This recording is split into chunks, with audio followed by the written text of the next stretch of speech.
Hola amigos, bienvenidos un día más a mi canal. Ya estoy de regreso con todos vosotros y con más ganas y fuerza que nunca después de haber estado un poco pachuchilla, pero nada grave ni nada importante. Hoy estamos aquí para comentar el caso de David Guerrero Guevara, más conocido como el niño pintor de Málaga. Este caso me lo habéis pedido muchos de vosotros y sinceramente yo también tenía muchas ganas de traerlo y comentarlo, porque para quien no lo sepa es un caso lleno de preguntas, muy misterioso y que a día de hoy sigue sin resolverse y parece ser que va a costar mucho que este caso algún día se resuelva, también por todo el tiempo que hace que esto ha sucedido, ya que ocurrió en el año 1987. Sin más, y tras esta breve introducción, como ya sabéis, si no estás suscrito, hazlo ahora y activa la campanita para no perderte nada. Todas mis redes sociales se encuentran aquí abajo en un mensaje fijado, también en la descripción de este vídeo, con Instagram, Twitter, etcétera, como también Patreon, PayPal, el grupo de Telegram y el blog. Todo aquí abajo para quien quiera seguirme en el blog, leerlo, hacer una aportación, seguirme en mis redes y todo eso que se suele decir y se suele hacer. También tengo que decir que respecto a este caso he leído mucho, he visto muchos vídeos, aunque sinceramente no hay todos los que yo me pensaba que iba a haber, tocando todos los detalles. Más que nada es como unas piezas de un puzzle. He tenido que ir viendo un poco por aquí, un poco por allá, leyendo por aquí, e ir viendo cómo montaba todo el guión, digamos, de los hechos que sucedieron. Y pediría por favor que en caso de haber algún error, ya sea con una simple fecha, se me comunique, porque como estoy diciendo, las noticias están muy despiezadas, por así decirlo, y es verdaderamente complicado poder montar una estructura y que todo sea cronológico sin que falte nada. Este caso no tiene muchos detalles, pero sí tiene un trasfondo y un contexto bastante curioso, y es más que nada lo que vamos a tocar aquí, porque, como he dicho, no hay gran cosa en la investigación y no podemos profundizar ahí. En caso de haber algún error, por favor, os pediría que se me comunicase o bien en los comentarios o en cualquier sitio para poder corregirlo si es posible, o por lo menos para que se sepa dónde está el error o qué información ha sido omitida. Así que sin nada más que añadir, comencemos con el caso del niño pintor de Málaga.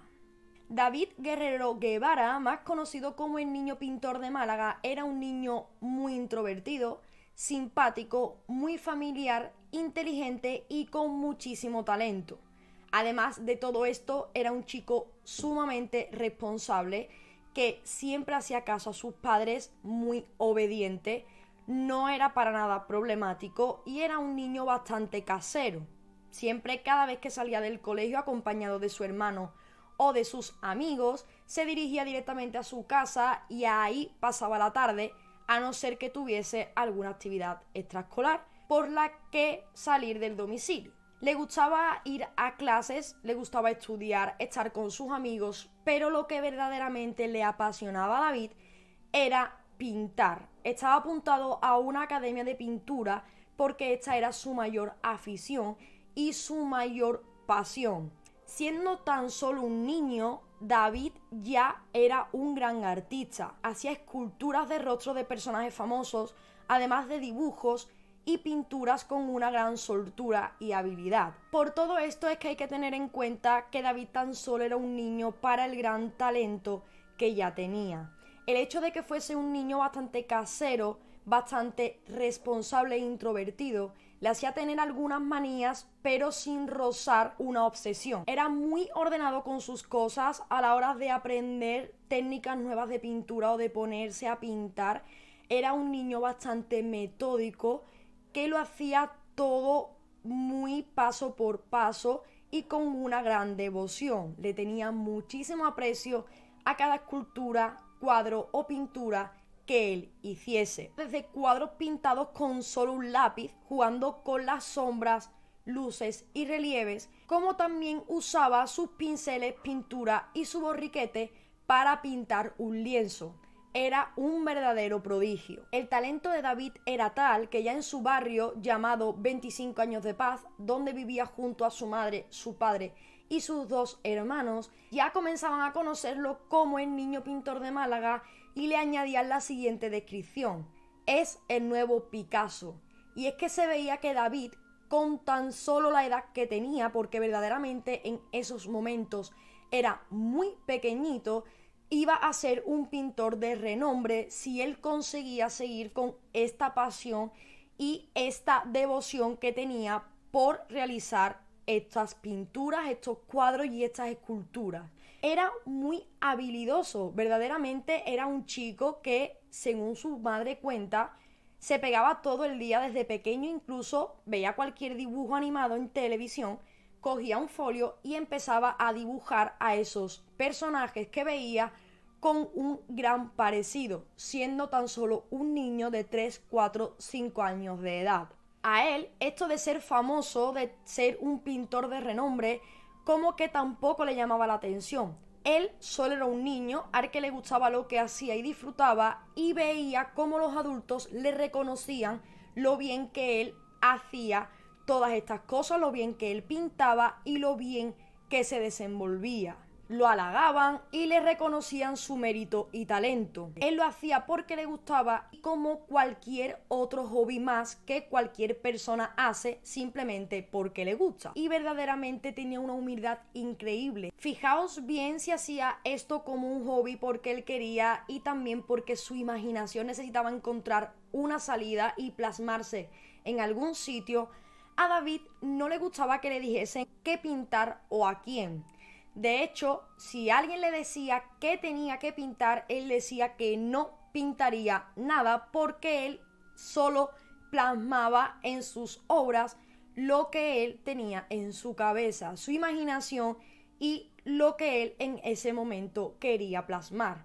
No todo era personajes ficticios, por así decirlo. Él también dibujaba personajes famosos, hacía esculturas de su rostro y de hecho los lienzos que pintaba también eran autorretratos, algo sumamente complicado para un niño.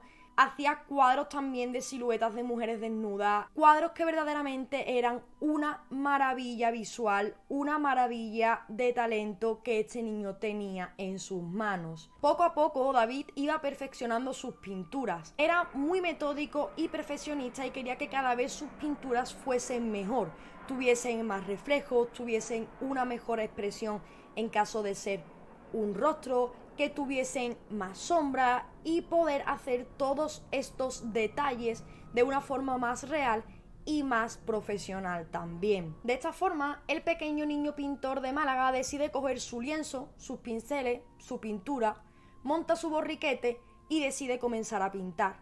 Esta vez no sería Rocky Balboa, personaje que ya había pintado debido a lo mucho que le gustaban sus películas. Tampoco sería un autorretrato de él.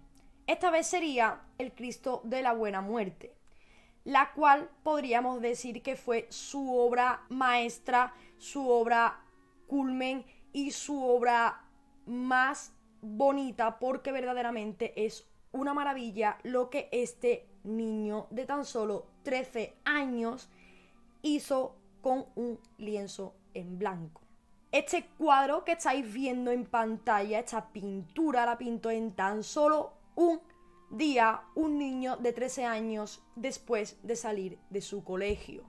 David ese día salió de su colegio, el Divino Pastor, se dirigió a su casa, almorzó, se metió en su habitación y decidió pintar este cuadro, este Cristo de la Buena Muerte, debido a una exposición que habría unos días más tarde de la Semana Santa y donde se expondrían todas estas pinturas, cuadros y todas las obras que se hubiesen hecho y se quisieran presentar en esta exposición. Al acabar la obra, decidió mostrarla a los hermanos de la parroquia, los cuales quedaron totalmente sorprendidos, siendo el cuadro colocado y expuesto junto al Cristo al que hacía homenaje, el cual yace un poco antes del altar de la iglesia, tumbado. El hecho de exponer esta obra, que se expusiese en una iglesia donde casi todo el mundo o todo el mundo por esa fecha solía ir, solía pasar por ahí y entrar, hizo que ya no solamente el barrio de David lo conociese, sino que ya traspasaba fronteras, por así decirlo.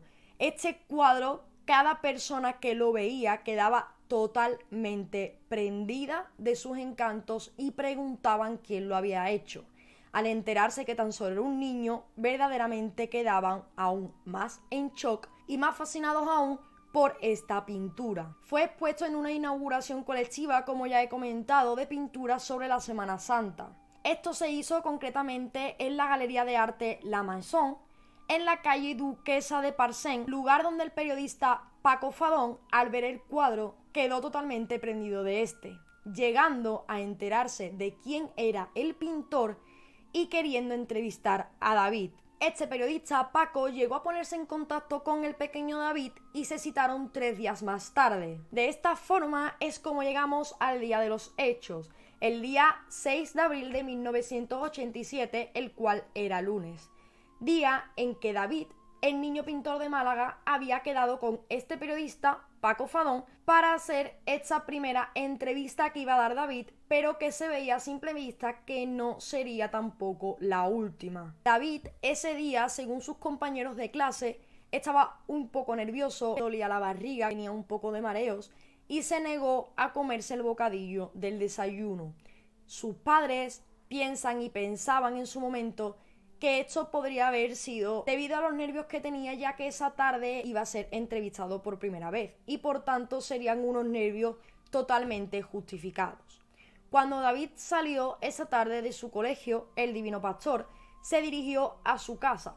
Según su madre, se negó a comer y solamente comió un pequeño yogur, un petit suisse, que le gustaba muchísimo porque se encontraba algo mal. Cuando David terminó de comer estos yogures, se dirigió a su cuarto y recogió su maletín de pintura, ya que tras la entrevista, si le daba tiempo, tenía que acudir a su escuela de pintura donde estaba apuntado en la Peña El Cenachero. Nos tenemos que quedar con este nombre porque nos será más relevante, más importante y más comentado más adelante. Su padre le hizo un mapa para que el pequeño David supiese llegar al sitio, ya que no estaba acostumbrado a salir, a coger un autobús y a moverse libremente por Málaga. Pero como su padre tenía que trabajar y su madre no podía llevarlo, pues era lo único que este chico podía hacer. Su padre le entregó este mapa perfectamente todo estructurado, diciendo dónde tenía que bajarse, y David con esas se despidió de su madre, de su padre y salió de su casa. A tan solo unos 100 metros de distancia del domicilio de David y de su familia estaba la parada de autobús. Y luego de coger este autobús tenía que bajarse en la parada que hay en el centro de Málaga, que su padre le había marcado y también le había especificado dónde exactamente es que estaba la sala de exposiciones La Maison. De este modo, cerca de las 6:30 de la tarde, David sale de su casa dirección a la parada de autobús. Se despide de su madre, Antonia, y baja las escaleras hasta llegar a la calle. Su madre, desde la ventana de la cocina, lo ve alejarse hasta perderlo en los bloques que tiene enfrente y ya no puede ver nada de David.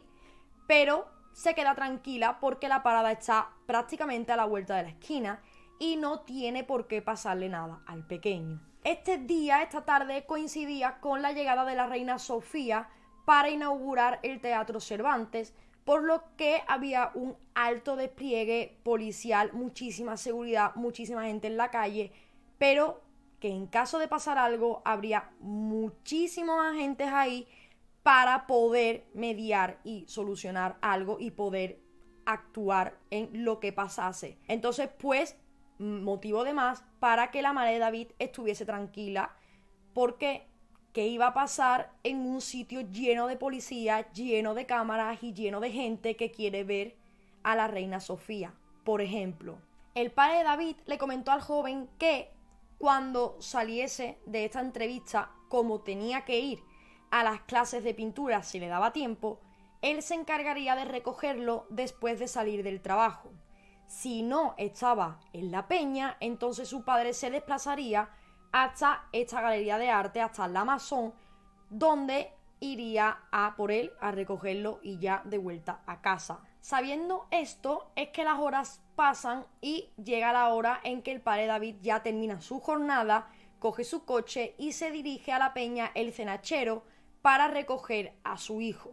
Resulta que después de estar un rato ahí esperando, cuando comienza a salir la gente y él le pregunta por David, les dicen que el pequeño no ha acudido a las clases de pintura a las que debería de haber ido. Entonces su padre piensa que quizás no le ha dado tiempo después de terminar la entrevista de acudir a las clases, que quizás incluso podría haber perdido el autobús o que podría haber pasado cualquier otra cosa, por lo que decide, en primer lugar, dirigirse a esta galería de arte donde supuestamente David tenía la entrevista. Fue a recogerlo a la exposición y le dijeron que allí no estaba. Se fue a su academia y tampoco le dijeron nada. Fue entonces cuando llegó a casa y me preguntó dónde estaba el niño con la cara descompuesta. Yo le dije que no tenía ni idea. Fue a poner una denuncia, pero la policía le dijo que era muy pronto y nos pusimos con la ayuda de unos vecinos a buscarlo por toda Málaga. Antonia Guevara, madre de David. Esa noche dejaron la puerta de su casa entreabierta con la luz encendida para que David pudiese guiarse, encontrar su casa y no tuviese ningún problema para acceder a ella, ya que el pequeño también ese día se fue sin llaves de casa. En los días posteriores a pasar el periodo de tiempo establecido, unas 72 horas, lo equivalente a 3 días, fue cuando ya la familia pudo poner una denuncia totalmente oficial de desaparición, ya que cuando la denunciaron le dijeron que no podían hacer nada, ya que en ese momento la ley de búsqueda de menores y el protocolo era totalmente distinto y peor del que hay ahora, y había que esperar 3 días para que la desaparición de un menor, como era este caso, se tomase como algo serio y no como una huida voluntaria, porque no cabía ni cabe en la cabeza, pero también es una de las cosas que siempre se contempla. Entonces, en este caso, una vez pasados los 3 días, la familia ya pudo poner la denuncia de desaparición de David y la policía comenzó a movilizarse para buscar al pequeño y encontrar alguna pista.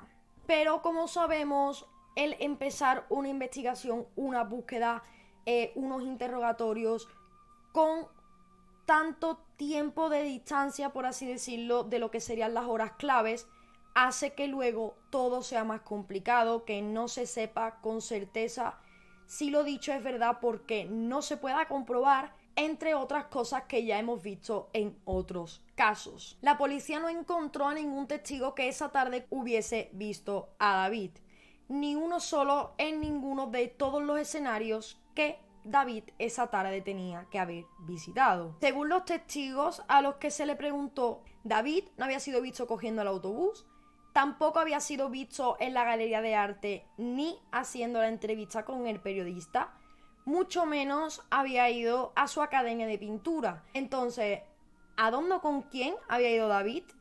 Él no se fue voluntariamente, como hemos comentado, era un niño muy casero, muy reservado, muy familiar y únicamente llevaba el bonobús en el bolsillo y sus utensilios de pintura. Según sus padres, todos los ahorros que el pequeño tenía los había dejado en casa y aunque hubiese cogido algo, era un niño de 13 años que no había discutido con su madre ni con su padre nunca y que verdaderamente no tenía motivos para irse de su casa así como así sin dejar ni siquiera una carta de despedida a sus padres. No era un niño conflictivo que se fuese a ir por ahí o que sus padres estuvieran acostumbrados a ver cómo pasan los días y el niño no regresa. Totalmente lo contrario, como hemos comentado, ni siquiera salía por las tardes de casa, a no ser que tuviese alguna actividad extraescolar. El viernes anterior al día de su desaparición, es decir, el viernes que él expone o es expuesto su cuadro del Cristo de la Buena Muerte en esta galería de arte, resultó ser que se valoró su cuadro en unas 60.000 pesetas. Se lo colocaron en una escalera, colgado cerca de una escalera donde van los pintores o donde van los cuadros de los pintores, mejor dicho, que mejor pintados están, que más reales han quedado y que más bonitos son por la técnica, por el realismo. La cuestión es que el cuadro de David no fue expuesto con los pintores medios o los pintores que estaban comenzando, que también lo hacían bastante bien, sino con los pintores que eran como más mayores en el ámbito artístico, que eran muchísimo mejor que el resto de los que se había presentado. Su madre Antonia cree que si ese cuadro no hubiese sido expuesto, quizás su hijo no hubiese llamado tanto la atención como para que cualquier tercera persona con maldad y con ganas de hacer algo mal y de hacer daño se hubiese fijado en el pequeño. Según ella cree, si no se hubiese puesto el cuadro, nunca se hubiesen llevado a David. Ella no contempla una huida voluntaria, contempla un secuestro en toda regla. Antonia Guevara ni un solo día ha perdido la esperanza o la fe de volver a verlo y muchísimo menos ha dejado de esperarlo. Durante meses lo hizo sentada en el sofá frente a la puerta de acceso a la vivienda para ver cuándo David llegaba o por si alguien tocaba la puerta, ir corriendo a abrir y darle un abrazo a David en caso de que fuese él. Los investigadores comenzaron primero con el círculo más cercano de David en el mundo artístico, es decir, todas las personas que podían tener contacto o relación con el menor en el ámbito de las clases de pintura que él recibía. En estas clases casi todas las personas que iban eran mayores que David, mucho más mayores, eran personas adultas, pero según la policía no se pudo llegar a encontrar nada concluyente o algo que pudiese ayudar en la investigación. La hipótesis de un secuestro para la policía desde primera hora estuvo descartada porque no habían pedido en ningún momento un rescate, a sabiendas quizá de que la familia de David era una familia muy humilde, que no podía tampoco dar una gran cantidad de dinero, pero según la policía no podía haber sido un secuestro porque no había de por medio un rescate. No entiendo sinceramente, haciendo un inciso, el por qué, porque no necesariamente cuando se secuestra a alguien se tiene que pedir un rescate. De hecho, solo lo hacen quizás para extorsionar, o sí puede ser verdad que quieran ese rescate y tengan a la persona, pero la mayoría de las veces hemos visto que no suele ser así. Pero teniendo en cuenta que era el año 87, o sea, finales de los 80, entiendo que no tuviesen esas formas de hacer las cosas o un protocolo, quizá siguiendo hipótesis más abiertas, y directamente iban cerrando hipótesis. Las autoridades, igual que cerraron la hipótesis, el camino de que David podría haber sido secuestrado porque no había un rescate, también cerró la vía de que se tratase de una huida voluntaria. Entonces, ¿dónde estaba David? ¿Qué le había pasado? ¿Cuál era el motivo de su desaparición o de su huida? ¿Estaba bien? ¿No estaba bien? Muchas más preguntas surgían a raíz de que estas hipótesis iban siendo descartadas, porque obviamente un motivo tenía que haber, un móvil tenía que haber y algo había tenido que pasar.